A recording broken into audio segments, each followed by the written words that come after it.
Yo, what's up, Lin Squad? Kembali lagi di channel Rudy Weba. Di video Draw Story kali ini, aku akan bercerita tentang salah satu kisah manusia kanibal yang berasal dari Indonesia. Orang ini dikenal dengan nama Sumanto. Tapi sebelum aku mulai videonya, buat kalian yang belum subscribe di channel ini, kalian bisa langsung tekan tombol subscribe-nya sekarang juga nih, supaya kalian selalu mendapatkan notifikasi setiap kali aku mengupload video-video baru. Nah, kalau udah, kita bisa mulai ceritanya. Bagi masyarakat Indonesia, nama Sumanto pastinya bukanlah sesuatu yang asing di telinga. Pada awal tahun 2003, namanya dikenal secara luas di Indonesia karena terlibat kasus pencurian mayat dan bahkan dia memakan mayat tersebut. Sumanto mengaku telah memakan beberapa orang di tempat yang berbeda, yakni di Lampung dan juga Purbalingga. Alasan Sumanto memakan mayat manusia didasarkan pada keyakinan mistis lokal yang dipercaya dapat memberikan kekuatan supranatural.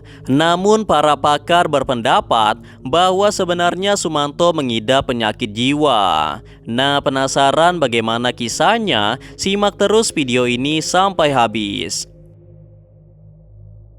Sumanto dilahirkan pada tanggal 3 Maret tahun 1972.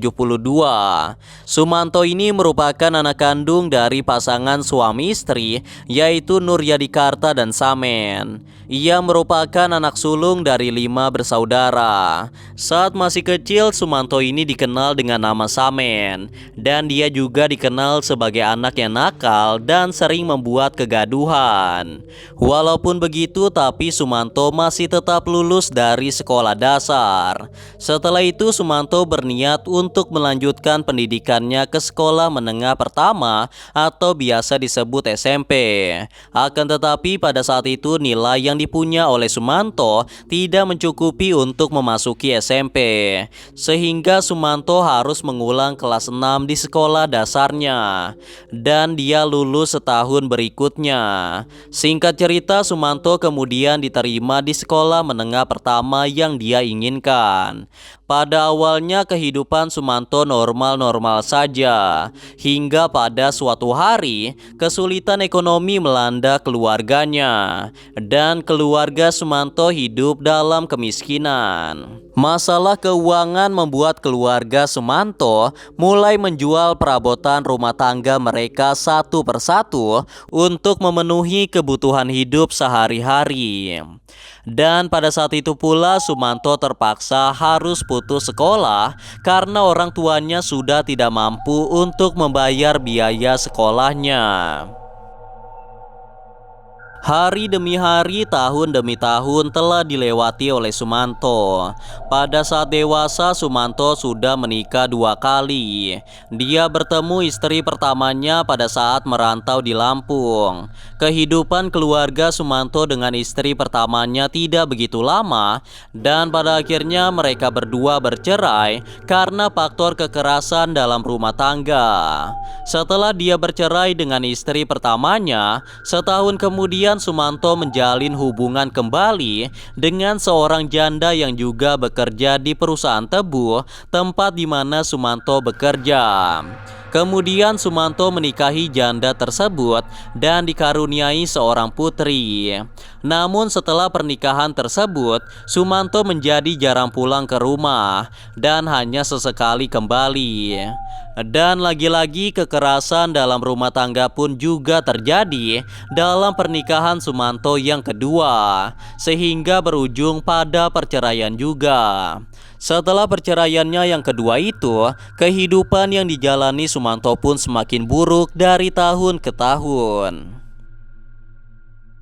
Dan kemudian beberapa tahun setelahnya, Sumanto kemudian pulang ke kampung halamannya.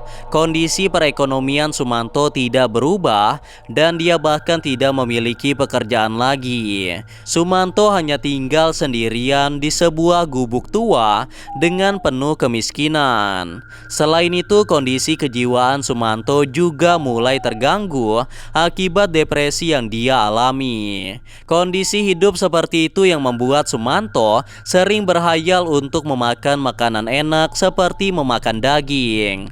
Namun karena tidak memiliki uang, Sumanto pun mulai terlintas di pikirannya untuk memakan daging manusia saja.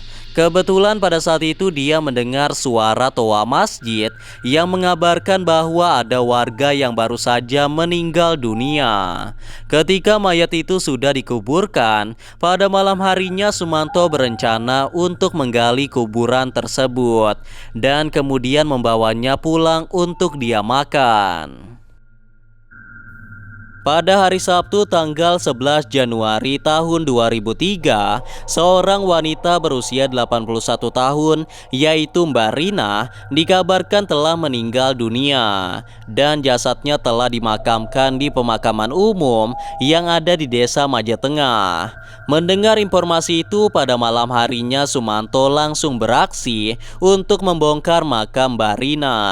Sumanto membongkar makam itu menggunakan kedua tangannya saja. Setelah cukup lama menggali, akhirnya Sumanto berhasil membongkar kuburan tersebut dan dia mendapatkan mayat Mbak Rina yang masih utuh, namun kondisinya sudah mulai pucat. Tanpa menunggu lama, mayat tersebut langsung dimasukkan ke dalam karung dan kemudian diangkut menggunakan sepeda ontel. Sumanto langsung menuju ke rumahnya yang berjarak sekitar 1,7 kilometer. Setelah sampai di rumah, Sumanto meletakkan mayat Mbak Rina di pekarangan rumahnya.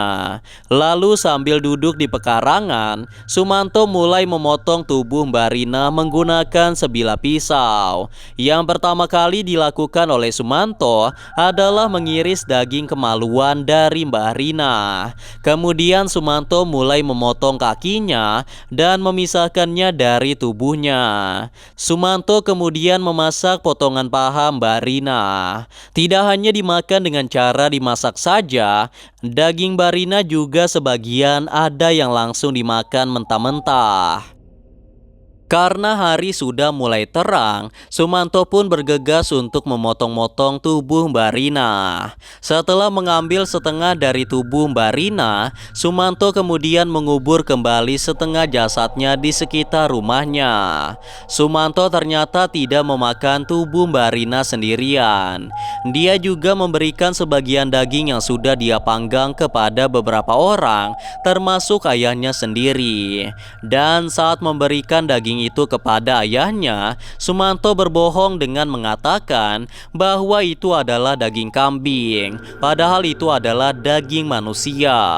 Karena tidak mengetahui apapun, ayah Sumanto pun dengan lahap memakan daging tersebut dan dia mengatakan bahwa daging itu rasanya sangat enak. Lalu pada keesokan harinya, ada seorang warga yang melintas di dekat pemakaman. Dan warga itu melihat makam Mbak Rina yang sudah berantakan dan terlihat sudah terbongkar. Setelah memberitahu warga yang lain, para warga pun langsung mengecek lagi ke kuburan tersebut. Dan ternyata benar saja, mayat Mbak Rina sudah menghilang dari kuburnya. Kabar itu pun dengan cepat menyebar ke masyarakat. Warga desa di Majatengah pun menjadi heboh dengan kejadian yang tidak lazim tersebut. Banyak warga yang merasa resah karena mereka menduga bahwa mayat Mbak Rina akan digunakan sebagai sebuah ritual ilmu hitam.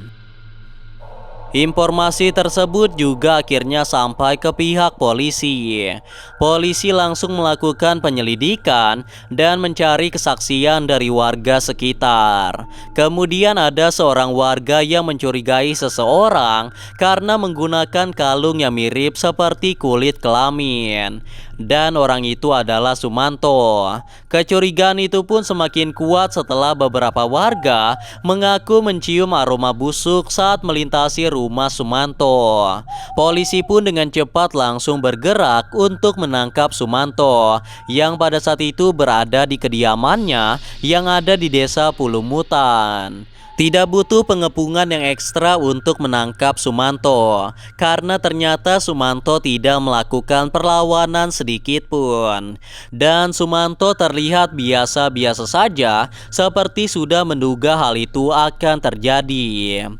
Bahkan dengan santainya Sumanto mengaku kepada para polisi tersebut bahwa dialah yang telah mengambil mayat Mbak Rina. Sumanto mengatakan bahwa dia memasak dagingnya dan bahkan Sumanto menawari para polisi itu untuk ikut memakan daging dari Mbak Rina. Polisi pada akhirnya menjadikan Sumanto sebagai tersangka. Setelah polisi melakukan interogasi, akhirnya Sumanto mengaku bahwa sebenarnya itu bukan pertama kalinya dia memakan daging manusia. Sebelumnya dia sudah pernah memakan 2 mayat ketika masih bekerja di perkebunan tebu. Pada saat itu Sumanto masih merantau di daerah Lampung dan dia tidak mengenal siapa mayat yang dia makan tersebut. Kemudian Sumanto juga mengatakan bahwa sebenarnya dia melakukan itu karena keinginannya untuk menguasai sebuah ilmu hitam. Jadi ceritanya pada saat dia merantau di Lampung, Sumanto bertemu dengan seorang dukun atau orang pintar yang mengatakan kepada Sumanto bahwa dia wajib memakan daging dari 7 jenazah. Katanya setelah Sumanto memakan daging dari 7 jenazah tersebut, maka dia akan mendapatkan ilmu kekebalan dan ketenangan batin. Bahkan dengan ilmu tersebut Sumanto dapat menghidupkan orang yang sudah meninggal dunia. Sebenarnya polisi masih belum percaya kalau korban Sumanto hanya 3 orang saja seperti yang dikatakan oleh Sumanto. Menurut Kapolres, jumlah korban dari Sumanto bisa bertambah, mengingat adanya laporan masyarakat yang kehilangan anggota keluarganya. Salah satunya adalah seorang pria bernama Mistam yang bekerja sebagai tukang pijat. Mistam ini dilaporkan menghilang setelah pergi memijat ke rumah Sumanto. Hal ini semakin diperkuat setelah ditemukannya pakaian Mistam di rumah tersangka tersebut. Dan setelah lantai rumah Sumanto digali, terdapat beberapa kerangka tulang manusia, yang berarti ada beberapa korban lagi selain mayat Mbak Rina. Karena perbuatannya itu Sumanto pun dijatuhi hukuman pidana selama 5 tahun. Namun selama di penjara, Sumanto melakukan perbuatan yang baik, sehingga hukuman yang diberikan kepadanya dikurangi menjadi 3 tahun saja. Dan Sumanto pun akhirnya dibebaskan pada tanggal 24 Oktober tahun 2006. Setelah masa tahanannya habis, Sumanto menjalani masa rehabilitas mental di sebuah pesantren. Nah, di pesantren itu Sumanto perlahan mempelajari ilmu agama hingga pada akhirnya Sumanto mulai bertaubat. Pada awalnya pengajar dan pengurus pesantren mengalami sedikit kewalahan dalam menangani Sumanto yang secara intelektual sangatlah rendah. Namun walaupun begitu, para pengajar dan pengurus pesantren tidak menyerah untuk merubah Sumanto. Dan pada akhirnya hidup Sumanto sekarang sangat berubah 180 derajat dari kehidupan yang awal. Nah, itulah tadi cerita tentang kisah Sumanto yang merupakan seorang kanibal asal Indonesia, tetapi dia telah berubah menjadi anak pesantren yang baik. Cerita ini merupakan kisah nyata dan benar-benar terjadi. Cerita ini merupakan kisah nyata dan benar-benar terjadi. Namun semua informasi di video ini masih belum tentu kebenarannya. Namun semua informasi di video ini masih belum benar sepenuhnya. karena terdapat beberapa versi cerita yang berbeda di internet. Namun seperti biasa, percaya atau tidak, itu tergantung pada diri kalian masing-masing. Karena video ini hanya bertujuan untuk hiburan semata dan untuk menambah wawasan kita semua tentang cerita-cerita menyeramkan yang ada di seluruh dunia. Anyway guys, kurasa itu saja untuk video Draw Story kali ini. Semoga kalian suka dan juga terhibur. Dan seperti biasa, jangan lupa untuk like dan subscribe untuk terus support channel ini. Kalau kalian ingin request untuk cerita Draw Story selanjutnya, kalian bisa aja tulis di kolom komentar. And yeah, thanks for watching guys. Till next time, stay cool. Bye bye.